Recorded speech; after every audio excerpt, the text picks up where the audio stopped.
Vamos orar pelo servo do Senhor, como é costume nosso? Por favor, se coloque de pé, direcione sua mão para cá. Pai Santo, Deus Eterno, acho que está o teu servo, pastor Samuel. Muito obrigado, Senhor, por ele estar conosco nessa manhã. Já estava nos seus planos, Senhor, que o teu servo estaria aqui. Meu Deus, eu te peço que tu possa abençoar a ele, a sua esposa, seus filhos. Abençoa sua família grandemente, Senhor. Toma-os em tuas mãos. Continua fazendo milagre, a maravilha, a provisão, o sustento. Pai Santo, eu te peço que a tua bênção, a tua graça possa estar sobre eles, Senhor. Abençoa o teu servo, Senhor, que tu possa prosperar tudo que ele fizer, meu Pai. Oh, meu Deus, e usa-o, Senhor, nessa manhã para trazer a tua palavra a cada um de nossos corações. Em nome de Jesus. Amém. Amém. Sinta-se à vontade. Amém. Glória a Deus. Saúde, amada igreja, na paz do Senhor Jesus. Amém? Maravilha poder estar aqui, uma vez mais celebrando com os irmãos este dia. Dou graças a Deus pela vida do pastor, família, essa igreja que sempre tem nos recebido, cada vez que o Senhor permite a gente estar aqui nos Estados Unidos. Quero agradecer as vossas orações, foram realmente quase 10 meses de tratamento muito intenso com a minha esposa. Estarei, enquanto falamos a palavra do Senhor, também compartilhando um pouco dessa jornada, desse testemunho que Deus tem feito na nossa vida nesse período. Sei que os irmãos estiveram orando e nós ali em Buenos Aires e também no Brasil, que foi a maior parte do tratamento, nós tivemos que fazer no Brasil, podemos sentir dia a dia as mãos do Senhor estendidas. E eu sei que é resultado também da oração da sua amada igreja. Amém? A todos os pais, como eu, que nós possamos ser renovados nesse dia também, em forma especial. Amém? Que bom que aqui os irmãos têm 2 dias dos pais, né? Não é, estamos vivendo uma época de crise de paternalidade no mundo inteiro, né? O marxismo cultural tem se instalado, principalmente nas nossas nações. Se os irmãos forem visitar alguma ocasião uma prisão no Dia das Mães, vão perceber que haverá muitas mães visitando seus filhos no Dia das Mães. Mas se for visitar uma prisão no Dia dos Pais, haverá que mais de 80% dos presos não terão a visita dos seus pais. Porque há um desgaste da imagem paterna e uma desatenção total, que é o marxismo cultural que tem se instalado no mundo inteiro. E nós, como filhos de Deus, temos que orar para Deus nos dar vitória e mostrar que a paternidade, ela também é um dom de Deus, é uma bênção divina, e que nós possamos ser esse exemplo que o Senhor quer que sejamos, e bênção para as futuras gerações. Amém? Que Deus possa abençoar. A palavra que o Senhor tem colocado no meu coração nesses dias é Salmo 84.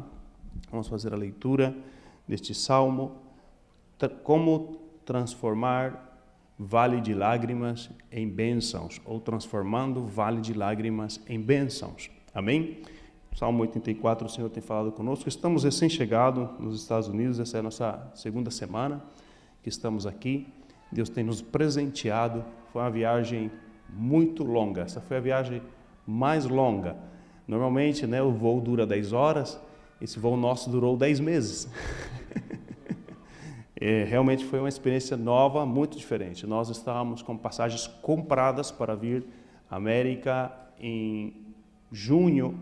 A passagem estava comprada em junho de 2021 para o mês de agosto de 2021. Era o mês que, com minha esposa, completamos 25 anos de casados e nós queríamos celebrar a renovação dos votos aqui na América.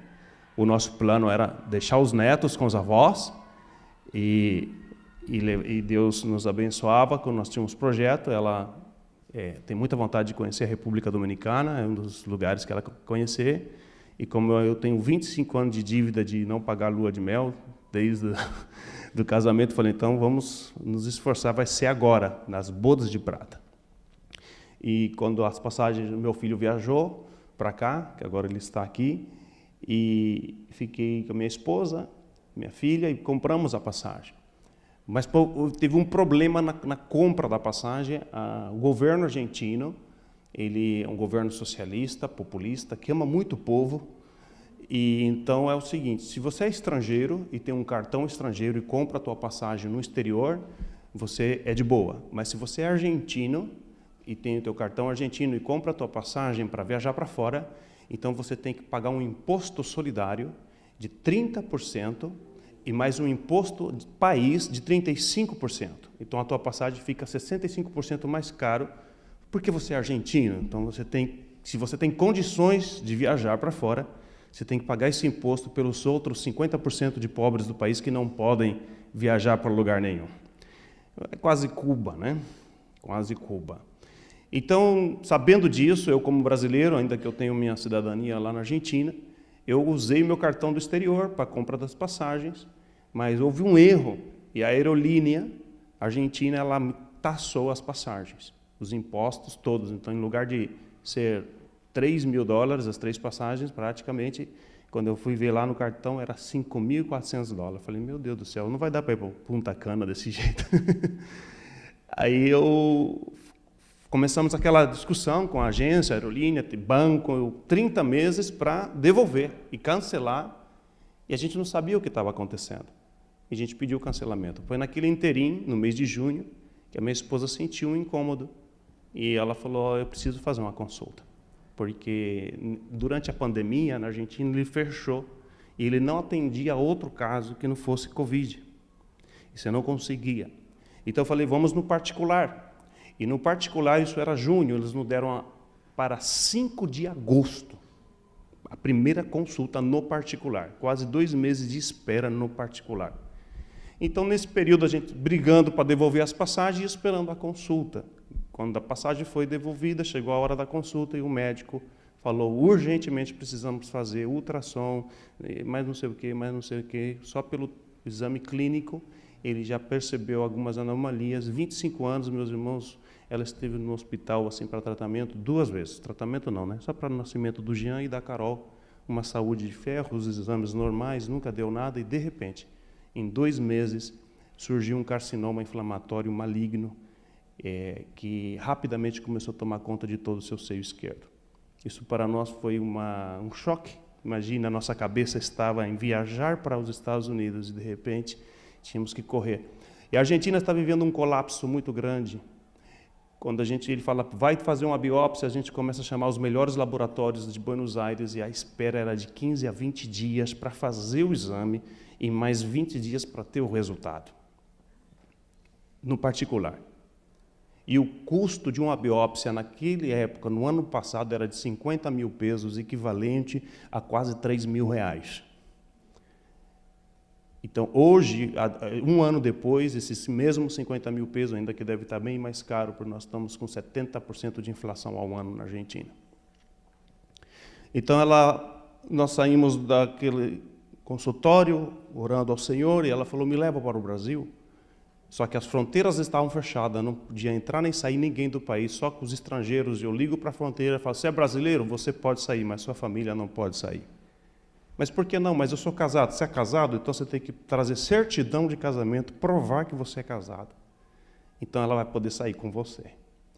E, meus irmãos, um país, quando ele está tomado por uma ideologia, não existem normas claras. Então temos 5 ou mais fronteiras para sair via terrestre da Argentina para o Brasil.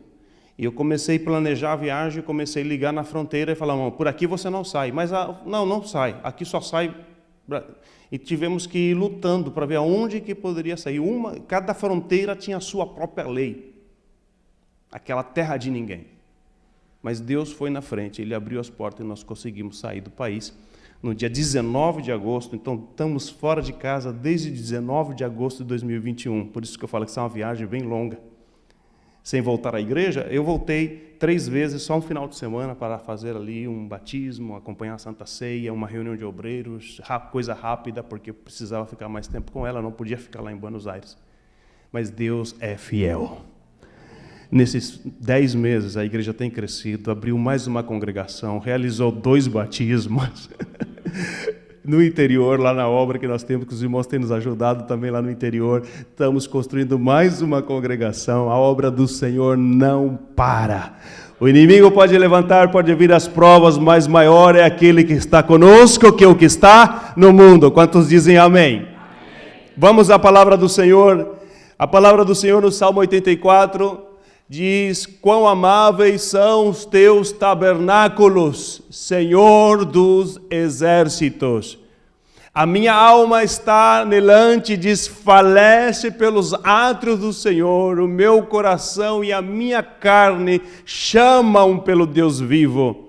Até o pardal encontrou casa e a andorinha ninho para si e para a sua prole, junto dos teus altares, Senhor dos exércitos, Rei meu e Deus meu. Bem-aventurados que habitam em tua casa, louvar-te-ão continuamente. Bem-aventurado o homem cuja força está em ti, em cujo coração estão os caminhos aplanados, o qual, passando pelo vale de Baca, faz dele uma fonte, a chuva também enche os tanques. Vão indo de força em força, cada um deles em Sião aparece perante Deus. Senhor Deus dos exércitos, escuta a minha oração, inclina os ouvidos, ó Deus de Jacó. Olha, ó Deus, escudo nosso, e contempla o rosto do teu ungido. Porque vale mais um dia nos teus átrios do que em outra parte. 1000, preferia estar à porta da casa do meu Deus a habitar nas tendas da impiedade. Porque o Senhor Deus é um sol e escudo. O Senhor dará graça e glória. Não negará bem algum aos que andam na retidão. Senhor dos exércitos, bem-aventurado o homem que em ti põe a sua confiança. Amém. Glória ao nome do Senhor. Não sei se em alguma versão em português traduz o Vale de Baca como traduz na versão espanhol por Vale de Lágrimas. Vale de pranto. Essa versão que eu tenho aqui da Nova Tradução Vivente diz em espanhol, quando andem por el valle de llanto, que é bem profundo, é mais que lágrima, é pranto. Vale de pranto se convertirá num lugar de mananciais refrescantes. Oh, maravilhoso é o nosso Senhor. Meus irmãos, o contexto do Salmo 84 é o contexto da peregrinação que o povo de Deus deveria fazer de quando em quando, em épocas para reunir-se à casa do Senhor. Nós hoje temos o privilégio de poder reunir-nos todas as semanas, em várias reuniões nas semanas, temos templos na proximidade da nossa casa e podemos até escolher o lugar, o templo, a igreja onde nos reunirmos. Mas na época do Salmo 84 não existia essa facilidade. Eles teriam que se programar durante o ano para pelo menos participar das festas anuais. Mais ou menos 3 vezes ao ano era que o judeu, o povo de Deus, ia com a sua família ao templo em Jerusalém. É por isso que o Salmo começa falando de que quão maravilhosos são aqueles que habitam em Jerusalém, que felizes são aqueles homens que eles vivem em Jerusalém, que eles não vivem a 50 quilômetros, a 100 quilômetros, a 200 quilômetros, que eles não são do norte ou lá do sul, longe, distante, porque como eles habitam em Jerusalém, eles podem estar na casa do Senhor diariamente. Quantos de nós podemos louvar ao Senhor hoje, porque nesse tempo da graça tão especial, nós podemos habitar em Jerusalém, a nossa Jerusalém, o nosso templo, a nossa casa com Deus. Nós temos a liberdade de vir aos cultos, nós temos a liberdade de nos congregar, nós temos a liberdade de estar na presença do Senhor. E o Senhor nesse tempo, Ele fez algo ainda mais especial, porque o nosso templo não está somente aqui nos domingos ou nos dias de culto, Ele vai conosco, porque nós somos templos vivos da presença do Senhor, e até mesmo no trabalho, ou até mesmo em casa, em qualquer lugar, no ônibus, no trem, no carro, dirigindo, aonde nós estamos, ali está a presença do Senhor morando, porque somos templos vivos, onde habita a glória e a presença de nosso Senhor Jesus Cristo. Quanto louvo ao Senhor! Somos um povo mais abençoado. Mas o povo da época do Salmo 84 não tinha essa bênção, eles precisavam ir até o lugar físico, e ali ver e participar do culto, e fazer as suas ofertas. É por isso que ele chega a dizer até o gorrião, a andorinha. Até a andorinha ela é mais feliz do que eu. Porque ela pode fazer um ninho na casa do Senhor e estar lá até com a sua prole, os seus filhotinhos, a família inteira. Veja o conceito família ali. Eles estão lá, eles estão na casa do Senhor. Eu estou aqui longe e eu tenho que ir. E eu tenho que atravessar o deserto, eu tenho que atravessar os vales. E nessa viagem para a casa de Deus, eles enfrentavam ladrões, eles enfrentavam perigos, eles enfrentavam situações. E eles atravessavam esse chamado Vale de Baca, que é referido-se como um vale de lágrimas, um momento do sofrimento que no caminhar do crente, no caminhar do cristão, a presença do Senhor, existem diferentes circunstâncias. Não quer dizer que por ser cristão, não quer dizer porque somos crentes, porque temos uma família abençoada por Deus, as nossas circunstâncias serão uniformes, únicas, e vai ser só, como às vezes dizemos, de vitória em vitória. Porque vamos de vitória em vitória, mas ir de vitória em vitória está implícito que traz de cada vitória teve uma batalha, de cada vitória teve uma guerra, mas nosso falar, como está, meu irmão? De bênção em bênção, de vitória em vitória, só está proclamando numa frase que em si está embutido: oh, estou de vitória em vitória, mas só Deus sabe a luta que eu passei. Estou indo de vitória em vitória, mas Deus sabe a batalha que está travada lá em casa. Estou indo de bênção em bênção, mas Deus sabe como é que está o meu coração, como estou sofrendo. Mas nós declaramos pela fé, porque conhecemos o resultado da nossa história, o final da história já está declarado, e o Senhor nos chamará um dia como os vencedores, aqueles que venceram, porque Ele venceu por nós e nós vencemos com Ele. Quantos dizem amém? E é por isso, meus irmãos, que nós devemos preparar o nosso coração para esses momentos de vales, porque atravessar o vale é inevitável. Eu me lembro que no domingo anterior ao dia 5 de agosto, eu estava pregando na nossa igreja ali em Buenos Aires e eu falava aquela passagem de Samuel, quando o povo de Deus vem arrependido e fala com ele: ó, ora por nós, não deixa de orar por nós, porque nós reconhecemos que nós erramos em pedir um rei. E Samuel fala com eles assim: longe de mim deixar de orar por vocês, somente afastai-vos dos ídolos e lembrai-vos das coisas maravilhosas que Deus tem feito em vós. Lembrai-vos de todas as maravilhas que Deus tem feito a vosso favor. Eu falei à igreja: meus irmãos, durante essa semana vamos fazer um compromisso. Todos os dias você vai lembrar de uma coisa boa. Todos os dias você vai lembrar de algo bom. Você vai colocar nas suas redes sociais, você vai compartilhar um testemunho. Você sabe que Deus fez na minha vida no ano tal? Lembra das coisas boas que Deus tem feito contigo. E nós começamos essa semana, segunda, terça, quarta, quinta, e chegou na quinta-feira, que foi então o dia daquele resultado, e aquela palavra no meu coração. E quando eu saí daquele consultório com a minha esposa, com lágrimas nos olhos, nós só sabíamos uma coisa: nós não tínhamos certeza de nada, nós não sabíamos o que estava acontecendo, não tinha resultado algum, era tudo suspeita, mas nós levantamos os nossos olhos em lágrimas e louvamos ao Senhor, porque falamos juntos: o Senhor tem feito grandes obras na nossa vida, e o Senhor, Ele é bom, e Ele é digno de ser louvado. E começamos naquele dia, meus irmãos, um processo de louvor e de adoração ao Senhor. Primeiro, chega um momento no vale da profunda lágrima, da dificuldade, da enfermidade, da situação que for, que você não consegue orar direito. Não sei se alguém já passou por esse momento, sabe que as pessoas falam: meu irmão, o senhor tem que orar, é um momento difícil, o senhor tem que orar. Mas quem está num momento difícil, assim, mas como? Às vezes você não consegue nem orar. Porque nós entendemos às vezes a oração como aquela oração bonita que o pastor faz, aquela oração eloquente, mas não entendemos que oração não é simplesmente eloquência, oração é comunicar-nos com o Senhor. E se nós cantamos, se nós adoramos, se nós louvamos, nós também estamos comunicando ao Senhor o nosso coração, o nosso sentimento. E nós aprendemos desde pequeno no Brasil, é uma frase que muitos repetiam, falavam: quem está triste, ore, quem está alegre, canta, mas quem adora, adora a qualquer hora, adora na alegria, adora na tristeza, adora na prova, adora na enfermidade, e é por isso que vamos transformando vales de lágrimas na presença de nosso Senhor Jesus Cristo.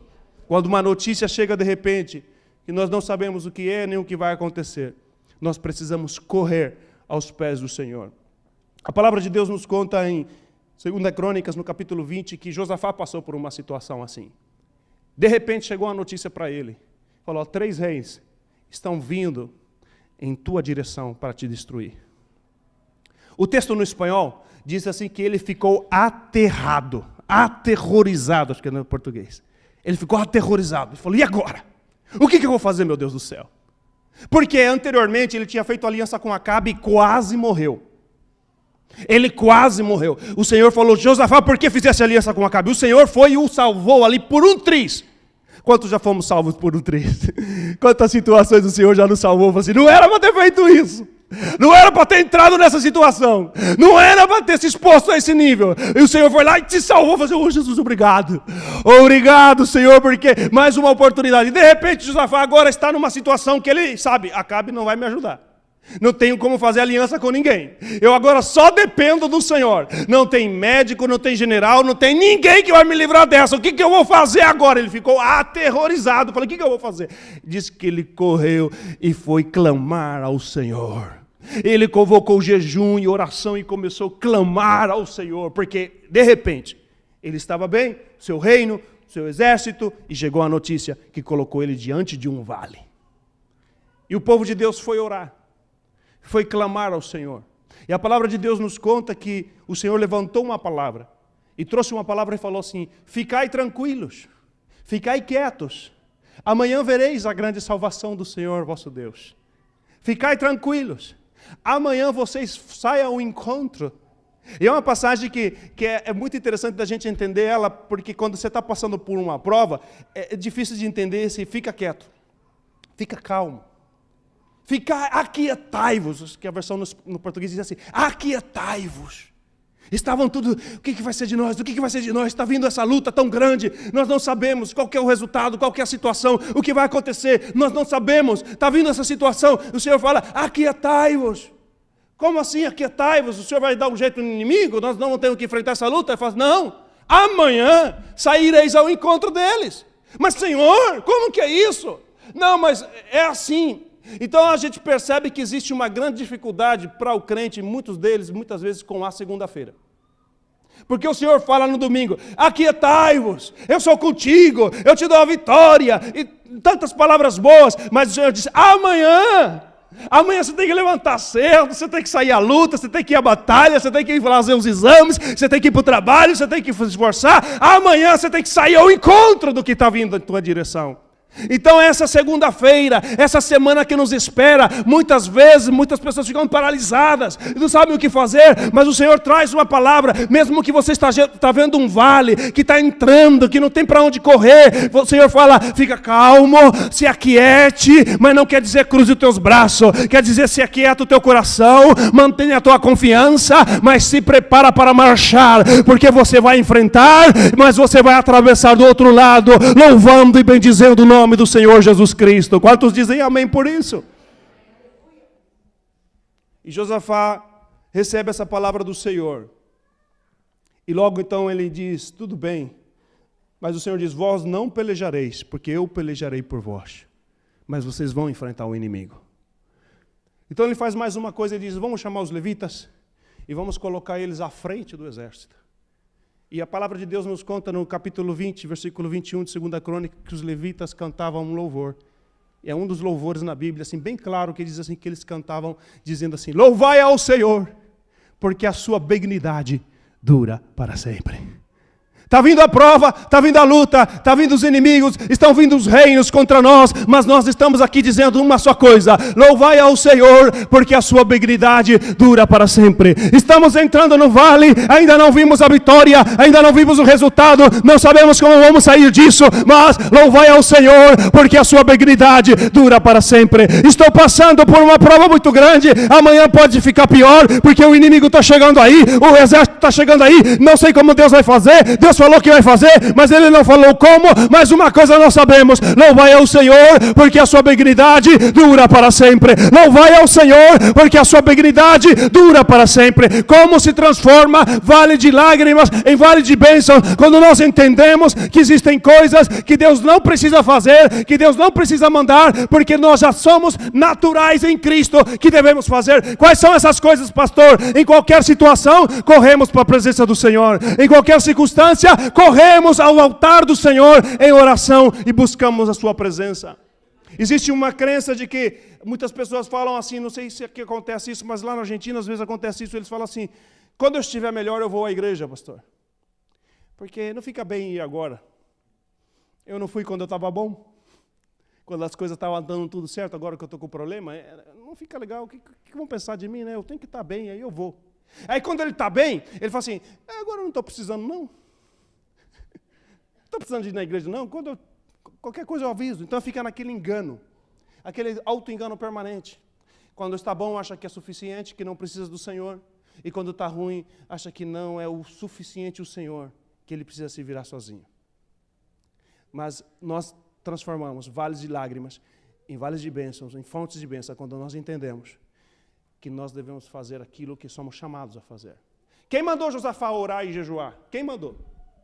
Leiamos o texto. Pode tomar um tempo em sua casa e perguntar. Quem foi que falou para ele: Josafá, vai lá e ora, vai lá e jejua, vai lá e convoca o povo? Não tem nenhum mandado. Ninguém mandou. Quem mandou? Ninguém mandou. Sabe por que ele fez isso?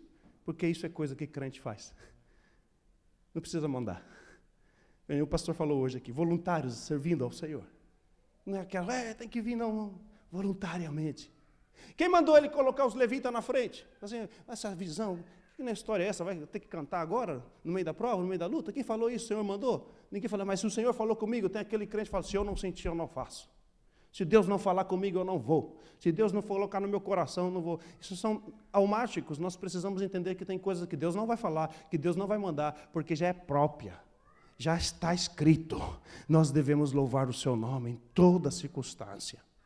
E, meus irmãos, foi bastante difícil para nós sairmos da Argentina, passar a fronteira, foi em carro, tive que pegar o carro, ir de carro, porque de avião não havia voos para o Brasil. Havia voos para os Estados Unidos, para a Europa, mas para nenhum país fronteiriço. Quem queria ir para o Brasil tinha que pegar um voo para a Europa ou para os Estados Unidos e depois voltar para o Brasil. Então eu tive que viajar de carro 2.600 quilômetros até Marília, a cidade que nós estamos ali, nos acolheu. Em 10 dias no Brasil. Lembra que na Argentina eram 20 dias só para fazer exames, mais 15 dias para pegar o resultado. Em 10 dias no Brasil, a minha esposa fez todos os exames. Realmente foi confirmado o carcinoma inflamatório. E em 10 dias, no dia 10 de setembro, ela já foi operada. E o Senhor colocou a sua mão e começou a fase de tratamento. Mas nós sempre louvamos ao Senhor. Nós, quando saímos para a cirurgia, na casa do irmão que nos hospedou lá em Marília, na porta da casa, eu, minha filha, minha esposa, fizemos o louvor ao Senhor, nosso Deus. Minha esposa estava com muito medo. Ela nunca tinha feito uma anestesia geral. Não sabia como ia ser. Eu estava com muito medo. Mas nós fomos. Porque nós sentimos medo, como Josafá sentiu medo. Crente sente medo. Às vezes o crente não quer aceitar, né, que sente medo. Nós sentimos medo. Mas nós louvamos ao Senhor no nosso medo. E nós fomos para o hospital, ela ficou lá. Eu fiquei esperando. E quando nós... Lá em Marília tem a Santa Casa, tem o Hospital das Clínicas, tem o Hospital Universitário, tem o Hospital Aconchego. E nós, como minha esposa é argentina, ela, nesse momento ela ainda não tinha CPF, ela não tinha cartão do SUS, não tinha nada. Nós tínhamos que fazer tudo no particular. Quando eu aceitei com o doutor falou comigo: ó, filho, são 25 mil reais para fazer essa cirurgia, mais anestesista, mas os exames foram como 30 mil reais. Nós somos missionários. Eu sou missionário há mais de 24 anos e sou filho de missionário há mais de 27 anos. Então, imagina, meus irmãos, a nossa situação. Nós sabemos o que é fazer campanhas para um teto, para um terreno, para construir um templo, e é um processo lento. O Senhor provê, sempre provê. O Senhor nunca deixa faltar, mas é um processo lento. E 5, 6 mil dólares não se juntam assim em um final de semana. Mas eu louvo ao Senhor, sabe por quê? Eu não tive que pregar em uma igreja, eu não tive que fazer um pedido de oração. O Senhor providenciou. No dia da cirurgia já tinha todo o dinheiro na conta. E eu pude entregar para o doutor. E o Senhor falou ao meu coração, fala à minha igreja que eu estou acelerando resultados. Que continue louvando o meu nome na hora da prova, na hora da angústia, na hora da dificuldade, porque eu acelero os resultados na vida dos meus filhos. Em 10 dias, meus irmãos, o Senhor providenciou tudo. Eu tinha um desejo no meu coração, pastor, que quando eu li aquela passagem da construção do tabernáculo e também da construção do templo, acho que principalmente na construção do tabernáculo, que Moisés fala para o povo assim, ó, não precisa trazer mais. Lembra essa passagem? Eu tinha um desejo de pastor, assim, Senhor, um dia eu quero chegar à igreja e falar assim, meus irmãos, não precisa mais. Já temos tudo. O pastor acabou de falar que temos quase a metade para a cozinha. E eu quero proclamar essa palavra que o pastor vai chegar aqui e falar, meus irmãos, não precisa mais, a cozinha já está pronta, já tem tudo. Não vamos precisar de mais nada, porque o Senhor faz isso. O nosso Deus é um Deus de abundância. Eu tinha esse desejo no meu coração e de repente no meio desse vale, no meio das lágrimas, a minha esposa já estava dada de alta, ela estava no processo de recuperação e eu estava ali com ela e um pastor me liga falando, pastor, fiquei sabendo da tua esposa que ia passar por uma cirurgia, nós queremos ajudar, não sei o quê. Falei, pastor, ela já está dada de alta, não precisa mais, aleluia, Deus é bom, Deus é fiel. E aí eu lembrei daquele desejo que eu tinha, e o Senhor falou, eu estou realizando, porque eu estou acelerando o resultado, eu sou aquele Deus que abre as portas dos céus e que multiplica. Talvez, não sei se os irmãos chegam a compreender isso desde o meu contexto, mas quando eu decidi no meu coração e eu me entreguei à obra missionária, meus familiares, meus amigos falaram, rapaz, faz isso não faz isso não, você tem uma esposa. Mulher, como assim, ser missionário era uma coisa assim, nos anos 90, era uma coisa assim, meu Deus, coitado. Coitado, rapaz, vai trabalhar de outra coisa, vai aceitar ser missionário, não. A nossa oração na nossa igreja no Brasil é, Senhor, mantenha ele humilde, porque pobre nós o manteremos. É assim o contexto do missionário. Entendeu, meus irmãos? É prova, e é prova, é a situação, eu sei o que é, começar bem de baixo, de ter um salãozinho alugado, e ter o nosso quarto, eu e minha esposa, dentro do salão, numa divisória de madeira, com o mesmo banheiro compartilhado com a igreja, uma cozinha, que é um cubico bem pequenininho. Assim nós começamos no Uruguai. Quando meu filho nasceu, o Jean-Pierre não teve um berço, não teve um quarto, não teve um enxoval, nada, ali na cama com a gente, aquele salãozinho pequenininho, aquela cidade mais pobre do país. Assim nós começamos como missionários, e nós continuamos sendo missionários, mas o Senhor prospera, o Senhor abre portas, o Senhor acelera resultados, o Senhor transforma Vale de Lágrimas. Hoje meu menino está aqui, está como diretor de música do Templo Roca, seu documento já foi aprovado, Deus está abençoando, Deus prosperou e falou assim, esse é o filho do missionário que estava lá no Uruguai, naquela cidadezinha que não teve nenhum berço, mas Deus é quem cuida, e quando Deus cuida, não importa o que se levante, o Senhor trabalha, o Senhor abre portas, o Senhor transforma. Quantos estão entendendo a palavra do Senhor? Eles se farão cada vez mais fortes, diz o Salmo 84, cada vez mais fortes na presença do Senhor, mesmo passando por vales de lágrimas. Realmente, como esposo, para mim foi um momento, eu sou muito sensível, ao ponto de que quando o doutor estava fazendo ultrassom, ainda lá na Argentina, fazendo ultrassom, ele começou a descrever para a secretária, se observa não sei o quê, e ele, com a fala dele, eu desmaiei. Eu encostei na parede, fiquei branco, pálido totalmente, eu só lembro da secretária dele, falando, você está bem? Eu nem respondi. Quando eu me dei conta, eu estava deitado na cadeira do ginecologista. Quando eu deitei, o sangue voltou. Falei, eu estou bem. Onde que eu estou? Só por escutar, falo, sou muito sensível. Muito sensível. E aí, eu falei, meu Deus, como é que vai ser isso? Quando o doutor falou, lá em Brasília, lá no Brasil, em Marília, falou assim, realmente nós vamos ter que tirar tudo. Vai ser uma vasectomia de nível 3, vai ter que tirar até o músculo peitoral, tudo completo, as axilas, esvaziamento completo das axilas. Em menos de 2 meses, meus irmãos, já tinha 15 nódulos contaminados. Ela tinha um cabelo muito forte, grosso, cheio. Ele falou, seu cabelinho todo vai cair. Minhas pernas bombearam todo. Eu estava sentado e parecia que eu estava... Ela forte. Mas nós entramos no carro e nós abrimos nossa boca e nós dizíamos, What is your name? Jesus, you deserve the praise. Worthy is your name. Digno é o teu nome, Jesus. Digno de louvor, digno é o Senhor. O doutor falaram para mim, quando sempre tem uma voz do inimigo, falaram para mim, Samuel, sua esposa foi operada no particular? Foi. Você sabe que no Brasil, se você operar no particular, o SUS não te atende? Eu não sabia. Pois é. Você sabe que cada quimioterapia pode custar mais de 20 mil reais? Quanto que ela vai precisar? Ela vai precisar de 30. Eu falei, doutor, e agora? Me falaram isso. Ele falou, é verdade. Mas no teu caso, fica tranquilo, já está tudo coberto. Tudo coberto. Tudo, doutor, tudo coberto. Ele me deu uma carta, falou, leva lá na Secretaria de Saúde. Leva essa carta, fala o teu caso. Eu cheguei na Secretaria de Saúde, eu tinha já feito a solicitação na Receita Federal um dia antes, para o CPF de estrangeiro, para minha esposa. Eles me mandaram a resposta, em 30 dias úteis o teu CPF estará disponível. Chego na Secretaria de Saúde para fazer o agendamento para iniciar a químio. E eles falaram, o CPF dela, eu falei, senhora, ela não tem. Sem CPF não tem como fazer. Não tem cartão de SUS, não tem nada. Senhora, vai demorar 30 dias, ela precisa começar o tratamento. Não tem como fazer. Nossos olhos encheram de lágrimas. Porque quando você está passando por uma situação, você não sabe, você não tem informação completa. Ela tinha 10 dias de operada, e a gente estava correndo atrás dos trâmites para iniciar a químio, e a químio começava 60 dias depois da cirurgia, mas a gente não sabia isso. Então a gente desespera. Falei assim, 30 dias vai ter que esperar.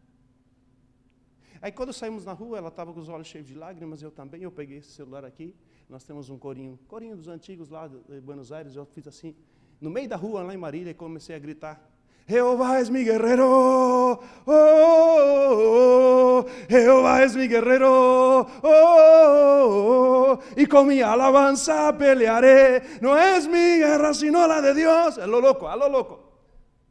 O pessoal olhando assim, espanhol, né, lá em Marília, fazia, de onde saiu esse doido? Cantando em espanhol no meio da rua. Isso era 16 horas e 20 minutos. Fomos para casa. À noite, às 10 da noite. Eu falo, você já olhou seu e-mail hoje? Ele falou, não, vamos olhar o e-mail. Abrimos o e-mail. Tem o e-mail dela aqui. 16 horas, 24 minutos. Receita Federal. O teu CPF já está disponível. What is your name? Jesus. You deserve the praise. Só louvar ao Senhor, só louvar ao Senhor. Só louve ao Senhor, só louve ao Senhor. Deus cuida. Deus cuida. Não tem sido fácil. Aqui me judia muito, quem conhece sabe. Mas ela passou fortalecida. E nós nunca tivemos tempo de passar no Brasil mais do que 15 dias. Nós ficamos mais de quase 10 meses no Brasil. Marília, não sei se tem alguém aqui do interior de São Paulo, mas era uma cidade que eu chegava para a reunião da igreja e queria sair rápido. Cidade no centro ali, uma cidade quente, você não acha quase uma árvore. Mas os arredores são muito bonitos. Em um mês que nós estamos lá, me chama a irmã, diretora do Círculo de Oração, ele fala assim, nós temos uma chácara, vem para cá, fica conosco. Tinha uma chácara, meus irmãos, com a suíte para os missionários, assim, totalmente completa. Falei assim, não é Punta Cana, mas Punta Cana ia ser uma semana. Mas aqui nós vamos estar 6 meses numa pousada, com piscina, com tudo. Aquela coisa linda, de lá da chácara, você olhava aqueles vales verdes de Marília, aquela coisa linda. Eu fiquei gostando daquilo, falei assim, tá bom isso aqui. Aquilo que nós chegamos com lágrimas, minha família mora em São Paulo, capital, e eu ia para Marília, fazia os exames, voltava para São Paulo, eu não queria ficar lá, fez a cirurgia, ficamos 15 dias, quando deu a alta, que tirou os pontos, que tirou drenagem, nós voltamos para São Paulo, nós não queríamos ficar lá, era um lugar de dor, era um lugar de vale para nós não queríamos ficar lá. Eu falava com o meu pastor, que é de lá, eu falei, pastor, eu estou indo para São Paulo, para a casa da minha tia, para a casa da minha irmã, não quero ficar aqui, não tinha como, era um lugar de angústia, um lugar onde tudo estava acontecendo, mas de repente o Senhor preparou uma pousada, o Senhor preparou um lugar, e nós começamos a descansar nele, e eu comecei a andar por aquelas ruas, e começar a ver a beleza do Senhor, e quando eu viajava por aquelas ruas, começava aqueles vales, aqueles montes, e o Senhor falava no meu coração, eu que fiz tudo isso, olha a beleza da minha criação, olha como eu posso fazer coisas grandes, o que você está passando em vista de tudo que eu já fiz na história, lembremos das coisas grandes que o Senhor tem feito, porque Ele continua sendo Deus, nós podemos passar pelo vale, mas Ele continua estendendo as suas mãos de bênçãos para transformar em mananciais de águas tranquilas. Minha esposa ainda não me acompanha nessas primeiras semanas, mas se Deus assim permitir, nós estaremos aqui até final de setembro. Quem sabe podemos retornar em algum momento, ela possa ela mesma compartilhar, falar com os irmãos, porque ha sido muito as bênçãos do Senhor. Quando foi fazer a radioterapia, contra essa última parte, em vez de sair para Marília, saiu para Ourinhos, da chácara onde nós estávamos, era 150 quilômetros. E era todo dia, de segunda a sexta, não dava para ir e voltar. Cheguei em Ourinhos. Falei, Senhor, e agora? Não conheço ninguém. O nosso pastor da nossa igreja, Assembleia de Deus, ele tem um alojamento, ele falou, olha, eu posso te receber aqui no alojamento, sabe aqueles alojamentos todos de beliche, assim, eu entrei lá, falei, pastor, obrigado, mas eu saí e falei assim, Senhor, minha esposa está recém-operada, está fazendo tratamento de quimio, não dá para ficar no alojamento, ela precisa de privacidade, ela precisa de um lugar para descansar. Eu fui ver as pousadas da cidade, a mais barata era R$300 a diária, nós íamos ter que fazer 30 sessões de radioterapia, 2 meses inteiros de segunda a sexta, ia ser uma fortuna. Ao redor de $5.000, mais almoço, mais janta, mais tudo. E eu estou lá em Ourinhos e me liga uma senhora. Missionário Samuel? Sim, eu sou a irmã Miriam. Irmã Miriam, eu moro aqui em Ourinhos. Eu sou amiga da irmã Valéria, da Batista do Morumbi. Eu falei, Batista do Morumbi? Minha irmã é da Batista do Morumbi. A Valéria é amiga da Simone. Simone é a cunhada da minha irmã. Olha as coisas como vão acontecendo. Eu sou da Igreja Batista aqui em Ourinhos, o meu irmão da Igreja Adventista. Ele falou para mim que tem um apartamento um apartamento recém-terminado, preparado para receber vocês. E nós fomos com o irmão da Adventista da Promessa, numa igreja tão linda, com um apartamento assim, mas aquele apartamento completinho, com tudo completo, zerado, para estrear. E nós ficamos ali. E os irmãos traziam para nós, essa mesma irmã Miriam falou, eu não quero que vocês tenham gastos aqui vocês podem sair para comer, mas café da manhã, café da tarde, o que vocês aí? Tudo. Jogor, granola, tudo, iogurte, tudo. Aquela coisa que a gente fala assim, Senhor, o que está acontecendo? E eu também não queria ficar em Ourinhos, porque eu não conhecia ninguém lá. Mas foi tão bom. Olha, Ourinhos foi o período da rádio, e o período da rádio foi muito duro, porque o doutor olhou para ela e falou assim, você vai fazer reconstrução mamária? Eu falei, doutor, eu sou jovem ainda, né? Ele falou assim, depois da rádio eu não sei se você vai conseguir fazer. Aí tem uma doutora lá em São Paulo que falou assim, não vai dar para fazer o implante, porque a pele fica realmente queimada, não tem elasticidade. Eu vou ter que tirar músculo do dorsal superior, com pele, trazer para frente, é uma cirurgia bem complicada, uns $10.000 no Brasil. E aquilo mexe com a gente, né? Assim, não, vai ser difícil para fazer. Então era o começo de lágrima, de dor. E eram 30 rádios. Quando chegou na rádio 16, a enfermeira falou, felicidades, acabou o teu tratamento. Mas como que acabou? Não acabou não, não acabou. Doutor, o que foi que aconteceu? Minha filha, o teu tratamento já está completo, você está dada de alta, não tem mais nada para ser feito. E era 2 meses, nós ficamos 1 mês. E nós saímos de lá, chorando, adorando ao Senhor, falou assim, nossa, foi tão bom esse tempo que nós ficamos aqui. O irmão está entendendo? Era Vale de Lágrimas, foi transformado em bênçãos. E hoje fala Ourinhos, você diz, algum dia eu quero voltar lá em Ourinhos. Tem umas hamburgueserias lá tão boas. Tem uns lugares tão bons para comer. Tem uma família tão boa, tem irmãos, tem pastores. E coisas que a gente, muitas vezes, somos criados com certos preconceitos denominacionais. Mas meus irmãos, aqueles irmãos da Igreja da Promessa, quando eles se juntavam no ciclo de oração, aquelas irmãs eram 1 hora no joelho, falando em língua, mistério, e orando, e orando, e orando. Que esse pentecostal raiz aqui, de Belém do Pará, das Assembleias de Deus, de Daniel Berg e Gunnar Wingre, ficou assim, uau, olha Deus falando, olha Deus trabalhando. Barreiras denominacionais são coisas de homens, porque Deus não é um Deus de uma denominação. O pentecostalismo não é propriedade de uma denominação, é obra do Espírito Santo em cada um de nós, e Ele trabalha aqui, Ele trabalha ali, Ele trabalha em qualquer lugar, Ele usa quem Ele quer, para que a sua obra seja feita, e para que lágrimas sejam convertidas em mananciais refrecantes. Quantos louvam o nome do Senhor? Oh, que Deus abençoe a amada igreja, que Deus abençoe meu amado pastor.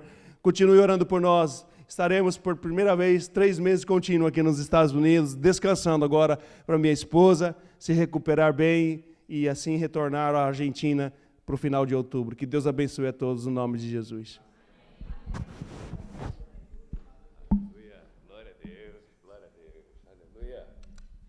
Eu sempre repito, e foi falado hoje aqui, buscar em primeiro lugar o reino de Deus e a sua justiça. E algumas coisas vai acontecer de bom, não é assim o versículo? E todas as demais coisas vos serão acrescentadas. Pastor Samuel tem dedicado a vida dele ao Senhor, colocado em primeiro lugar, deixou o seu conforto, deixou o seu futuro, deixou o dinheiro, deixou família para servir ao Senhor. E que lindo, que lindo. Que Deus abençoe, pastor. E assim é você. Coloque em primeiro lugar Deus na sua vida. É complicado? É. É doloroso? É. Você vai acabar perdendo algumas coisas? Sim. Alguns confortos? Sim. Mas coloque em primeiro lugar o reino de Deus na sua vida, porque quando você precisar, não tem outro. Quando você precisar, você vai provar e ver de que o Senhor é bom. Quando você precisar e passar no vale de lágrimas, você vai ver, como nós lemos, que o vale de lágrimas se transforma em manancial. Quando você estiver no meio do deserto, você vai provar um oásis no meio do deserto. Isso é quando você coloca a sua vida nas mãos de Deus. Eu gostaria agora de perguntar, você quer entregar sua vida a Jesus? Você quer a partir de hoje fazer um pacto com Deus? Senhor, a partir de hoje eu quero colocar Deus em primeiro lugar na minha vida. Eu quero colocar a obra do Senhor, eu quero colocar o Senhor Jesus, eu quero colocar a minha vida em primeiro lugar nas mãos de Deus. E o resto, todo o resto, é em segundo, terceiro, quarto lugar. Você gostaria? Eu lhe convido a se colocar de pé e vamos fazer essa oração juntos. Pastor, primeira coisa na minha vida é o meu trabalho. Agora não vai ser mais. Primeira coisa na minha vida é o meu lazer. Não vai ser mais. Primeira coisa na minha vida são meus filhos. Não vai ser mais. Primeira coisa na minha família é o meu futuro. Não vai ser mais. A primeira coisa na sua vida, a partir de hoje, eu gostaria de fazer esse pacto contigo, de ser Deus. Buscar em primeiro lugar o reino de Deus. E todas as demais coisas vos serão acrescentadas. E quem vai acrescentar?